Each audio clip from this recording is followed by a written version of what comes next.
What's up, good people? David Taub here, co-creator of NextLevelGuitar.com. What's up? Hope you're doing well. Keep putting those guitars in your hands every day. Got some more lead guitar for you today. We've been working on a series where we're talking about pedal licks, pedal tones, where we're playing a note and then changing the note we're pedaling off of, going back to the original note to a different note, back to the original note to a different note. And it's a really cool effect, and you hear it in players all the time, rock, blues, all kinds of stuff. It's a really cool technique and device, and you could use this, you know, throughout any scale in any of your playing, right? I'd rather do that, you know, teach you devices and techniques and demonstrate them, and then you could take that device and technique and run with it and, you know, kind of learn it as I'm showing you, but then make it your own, right? Instead of just showing you a couple of licks, I'd rather show you a technique that you could just blast over all your playing. That's how my crazy head works. This head is more than just a hat rack, my friend.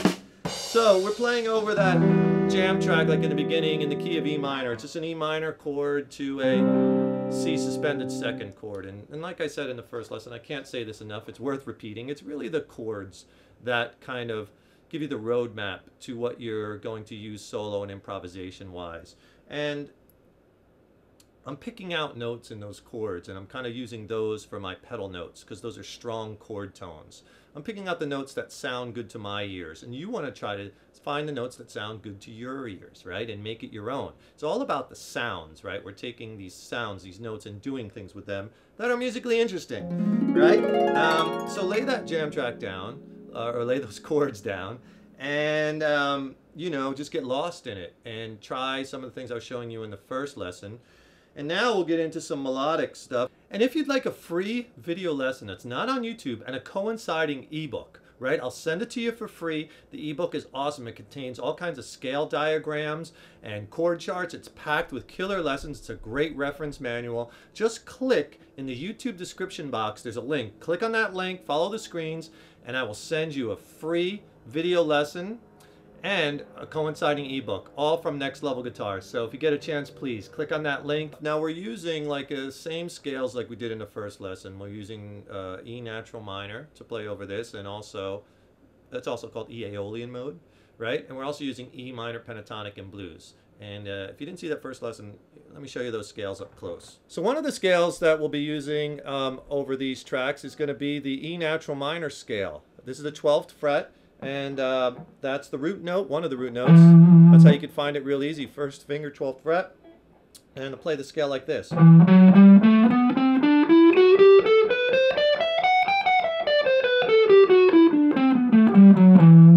Notice that kind of all the notes in our minor pentatonic scale are in that scale also, so you could use minor pentatonic and blues.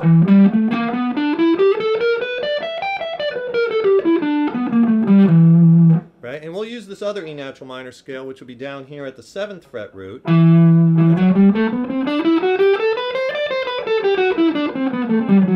can also use E minor pentatonic and blues expanded scale, which looks like this, the root with your 3rd finger on the 12th fret, low E string.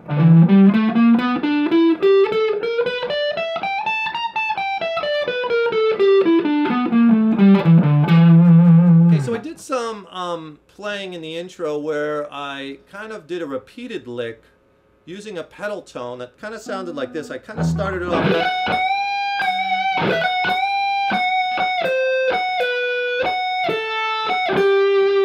And you hear that as I'm going back and forth, I'm pedaling off this F sharp note. And I played it a few different ways. I varied it. and then I kind of repeated it, because that's the thing, you know, you want to create some melody. You want to create something in the solo that your listeners can really latch onto and kind of sing and like kind of really get into. I'm not saying be sing-songy per se, unless you want to be, but I'm saying create something that, you know, listeners can really sink their teeth into, right?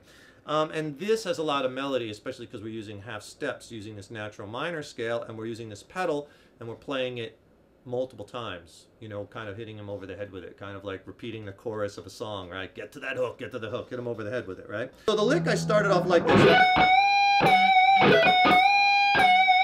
And all I'm doing there is I'm raking the strings by muting them. I'm raking across the 12th fret with my first finger on the G, the B, and the high E. Get that sound. And then I'm quickly coming down on the 14th fret. And I'm bending that up. So the notes, basically all the notes I'm using in this lick are B string, 12, 13, and 15, high E string, 12, 14, 15. Bend up the 14th fret a half a step, and you want it to equal the pitch on the 15th fret. See, those are the same notes. We're bending in pitch. Always check your bends. So we're bending this F sharp up to the G. Then I let it down. So I bend it and hold it with some vibrato. And I do it again, but the second time I'll probably bend it twice. So bend it, release, bend it back and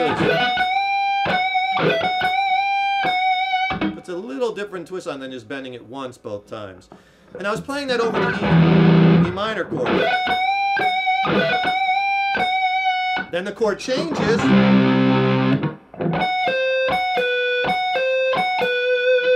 And I started with that pedal tone where I'm pedaling off of this F sharp note, 14th fret high E string, to the 13th fret B string, back to the F sharp high E string, 14th fret, to the 12th fret, to the B note on the B string, 12th fret. So see how I'm pedaling, and again I use this inside picking I like when I'm doing pedal tones on adjacent string. Downstroke on the first note, upstroke on the second, back to the pedal note down, up. But then I vary it, and then I'll do the bend again.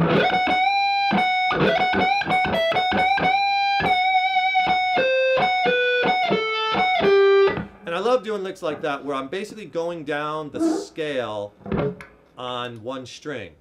And that's a really good exercise to do too. Not just learning your scales, you know, in block shapes, you know, vertically, but also learning them across the neck, connecting them, but learn them on one string, right? Because then you can move down that string and connect it to other scales. It really opens up the fretboard. So all I was doing there on the B string, I was playing these notes. You can even go there if you want to. Keep going down, whatever you want, right? So, but each time I was pedaling off the F stroke. You get into some wide stretches, but you can do it!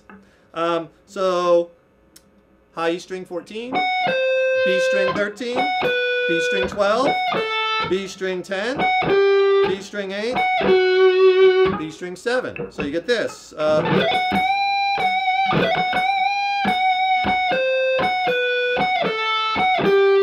And now the chords change, so repeat it. Put a vary on the bend.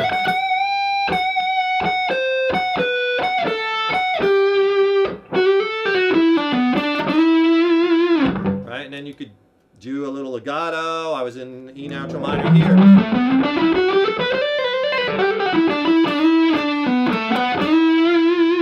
Whatever you want, just kind of connect it.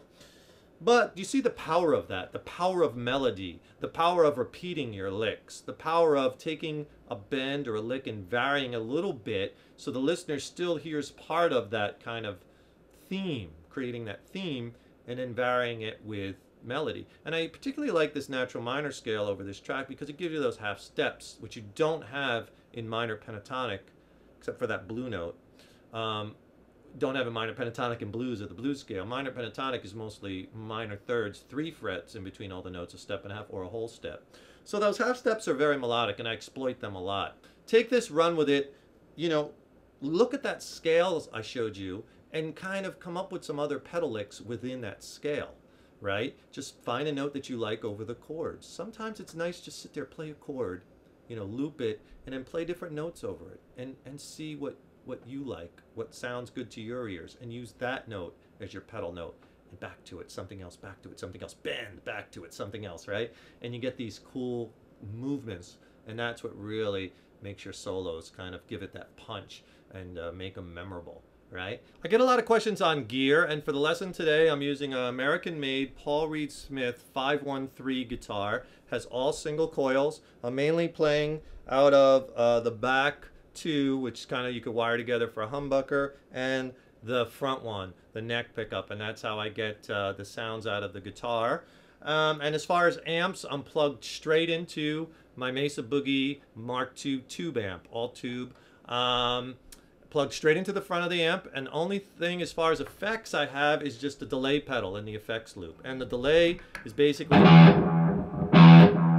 set for a couple of repeats. And that's it. That's all. It's a very simple setup that I use. The only other thing is the amp has some amp reverb, right? And so I have a little reverb, the delay, and the effects loop, and I'm plugged straight into the amp. I'm using the amp distortion. That's it. Very simple.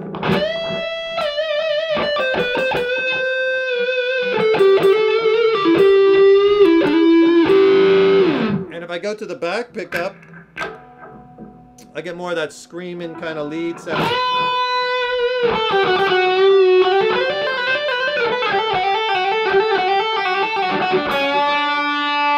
Stay tuned for more jamming and more lessons and more licks and devices, techniques. I'm David Taub, co-creator of Next Level Guitar. Be sure to go to our website, nextlevelguitar.com. There's a 3-day free pass on the homepage. Give the site a good test drive. You might like it. Over 1,550 video lessons, written lessons, jam tracks. It's packed. We add new material all the time. It's a great resource whether you're a beginner, intermediate, or advanced player, all genres of music, right? And subscribe to our YouTube videos. Click on that link, share our videos, tell people about it, and I really appreciate your support over the years. Keep the suggestions, feedback, insights coming. Keep putting those guitars in your hands. Remember, your playing is an evolution. It takes time and patience. You will get there. Stay positive. Swing for the fences. And I'll see you soon. Rock on.